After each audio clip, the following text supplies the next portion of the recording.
Okay, so if you're a creator or you're running a brand, chances are you're building your entire empire on places like Instagram or X, right? But what if that ground you're building on isn't solid rock? What if it's actually more like quicksand? Today, we are diving deep into that feeling, exploring the huge difference between just renting your audience and actually owning your future. So let's just start with a quick gut check. Think about everything you've built online. Every single post, every follower.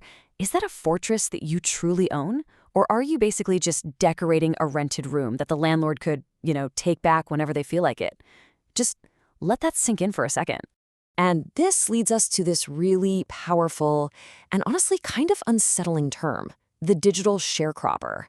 Think about it. You do all the hard work, right? You plant the seeds, you grow this amazing audience, you create all the value. But the platform owns the land. They can change the rules overnight, they can decide to take a bigger cut, they can even kick you out without any warning.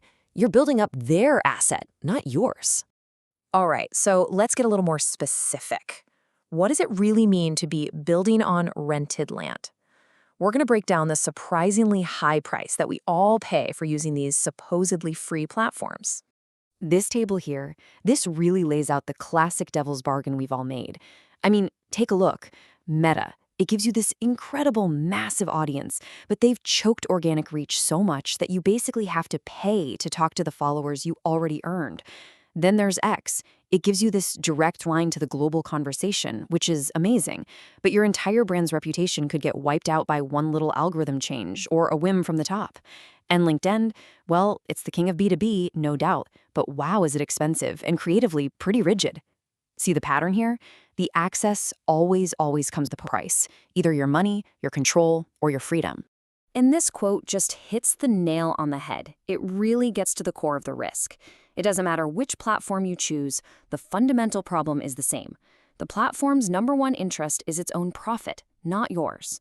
And when those interests clash, and trust me, history shows they always do, your brand, your whole digital world could just vanish. It's a house of cards. Okay, but after all that doom and gloom, here is the turning point. What if you could actually own that house of cards yourself? This is where we start talking about shifting from being dependent to becoming sovereign. And the source material has this great little metaphor for this. We're finally getting to the yellow of the egg. So what on earth is the yellow of the egg? Well, it's the best part, the most valuable part. You see, for the last couple of decades in Web 2, we were the product. Our attention, our data, that was the valuable yolk being sold off to the highest bidder. The big shift here is that now the technology itself, the ability to build your own platform, is the product being offered directly to you. So instead of just being a tenant, you get the keys to build your own entire apartment building.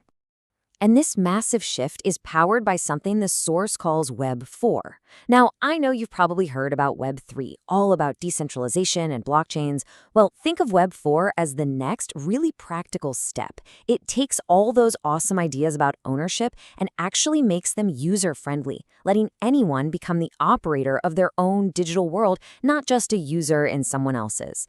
Let's look at what this really means for you. So benefit number one, and it's the biggest one. Sovereignty. This means you own the castle. You hold the keys. You're in full control of all your community's data, which isn't just a huge win for privacy. It means you're automatically compliant with big regulations like GDPR. And, maybe most importantly, every single dollar of revenue and every piece of customer insight, it belongs to you, not to some third-party giant. And here's the second game changer, and this is huge. No more algorithm. Just imagine that for a second. No more shadow banning, no more begging for engagement just so your followers can see your stuff. When you have a direct, unfiltered line to your audience, when you post something, they see it, period. It's about a real connection, not manipulation. And of course, it all comes down to the business side of things. With Web 4, you have complete and total freedom to monetize how you want. You can set up subscriptions, sell products, offer exclusive features directly to your people, all without some platform swooping in to take a massive cut. You're not just building a little community, you're building a truly future-proofed business. Now, I know what you're probably thinking. Building my own platform sounds like a massive headache, right? A huge technical project. But this is where the tech has really grown up. Using what they call social networks as a service, the whole process gets way simpler. The claim of launching in 30 seconds? Well, it's not about building a whole network from scratch instantly, but it shows you just how accessible that starting line has become. The old barriers are just disappearing.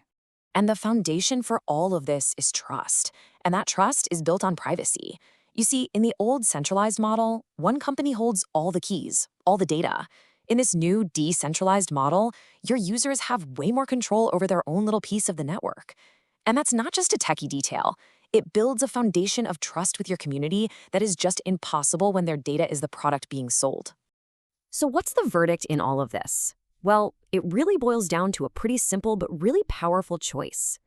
Are you going to keep renting your influence, or are you finally ready to own your digital home?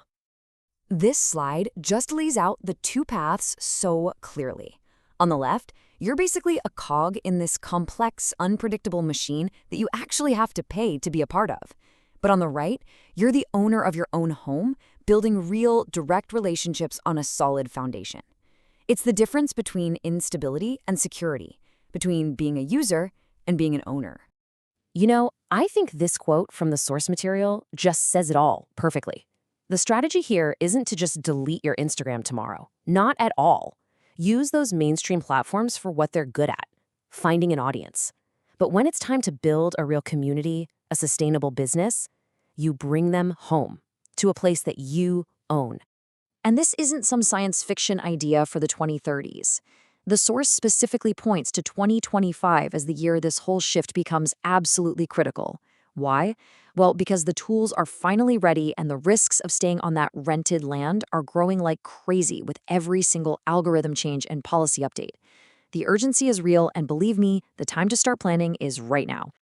So, we're going to end with this one question. Right now, today, you are building your brand's future. The only real question left is, who holds the keys? Is it you? Or is it a platform whose interests, deep down, will never truly be the same as yours? The choice, ultimately, is yours.